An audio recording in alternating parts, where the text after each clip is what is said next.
Hi everyone, I'm here showing you how to do a redstone tutorial about inverters.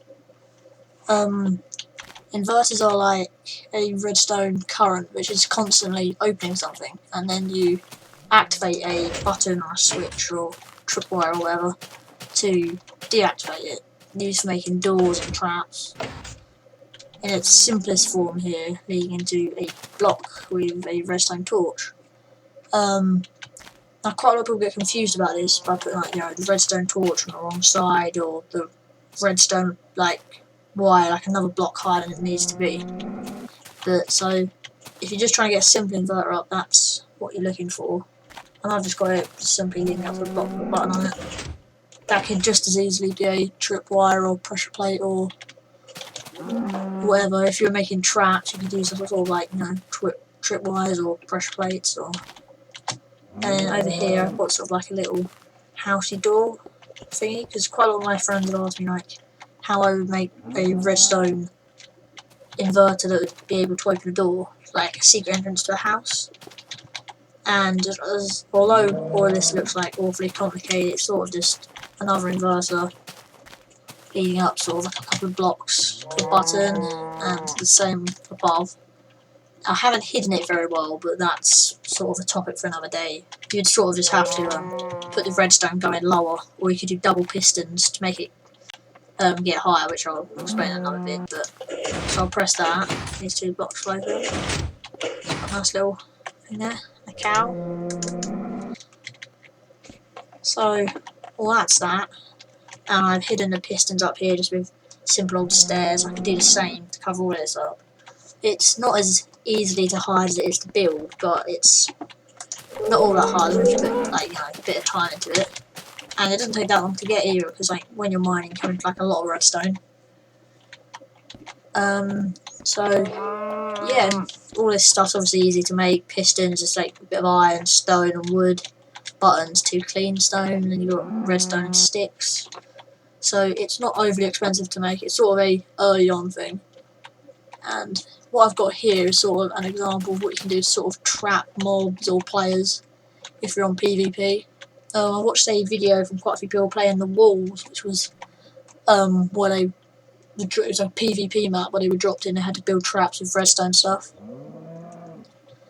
So what I've got here is I've got a line of constantly activated pistons, sticky pistons. So they hold onto the block. This side holds onto the top block. The top block. And this side here is constantly activated, hold down on the bottom block.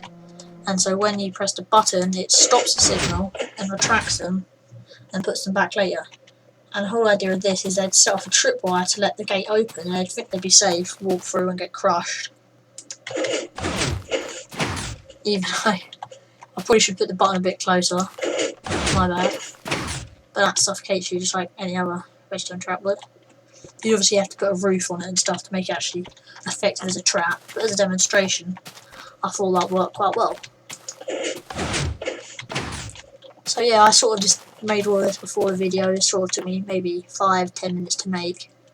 In fact, the hardest bit to make was just a staircase going up around here, which I had a bit of trouble getting, so it was sort of head height. But yeah, so you could easily hide all of this just by going. Excuse my very sloppy block placement. I'm not very used to creative flying or stair placing, as it turns out. But so you can sort of go like that. Have like a Chinese style roof, like all the slanted roofs that most people have. And that block there doesn't need to be there. That's just sort of atop the piston. And you can have this on all sides. So you'd be like, oh, where's the entrance? And then you can have the button somewhere hidden away, and have repeaters, which once again need to go over in another video. And so you just push the button, and the little gate opens. There are a lot of things you can do with redstone, like clocks and redstone repeaters, to make the time it's open a bit longer.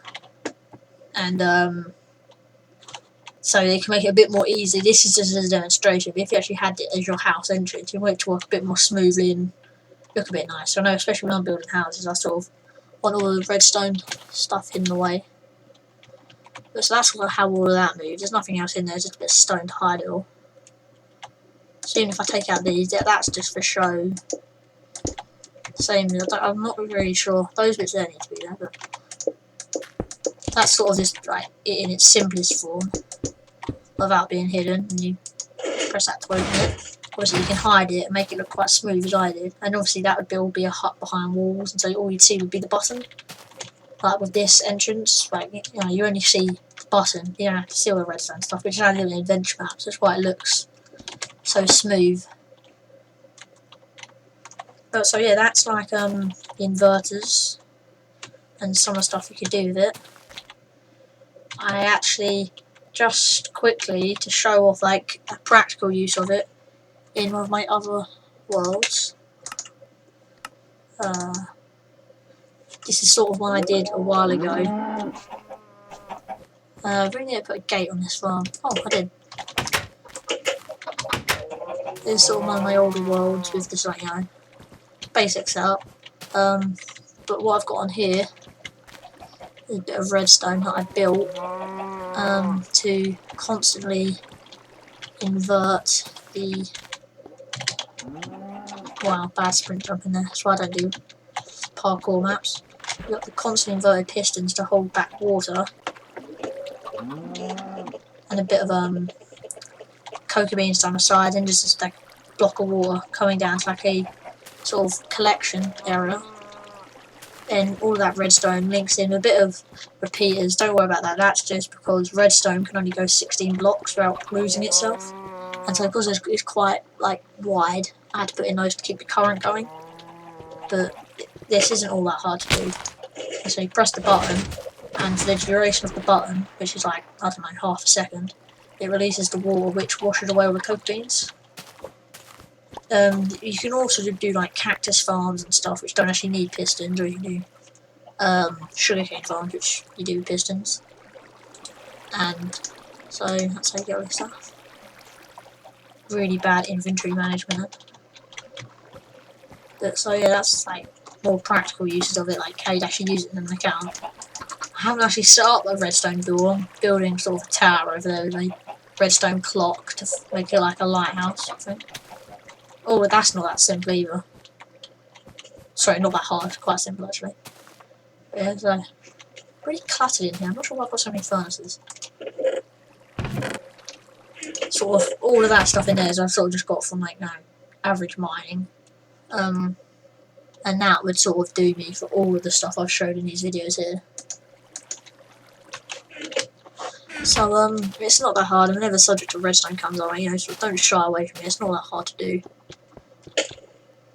Like I'm not good at some finer points of this game, but I know how to do this much. So yeah, that's just inverters, which is sort of this one way you can use pistons to make sort of cool contraptions.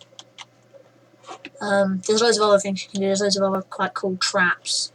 I'm hoping to do a video with like Luke or some of the other people to like show off some of the traps you can do with it, like sort of crushes, or that you drop lava on them, from like same concept as the water tank things at the top of the cocoa bean farm. You can sort of have lava that drops lava on them and burns them. I'm really worried if I go down I won't be able to get out. Got plenty of ladders. Wow. Well, I think I'll leave it there. That's basically showed off everything I was going to do anyway. But so yeah, that was me doing redstone and absolutely failing at parkouring.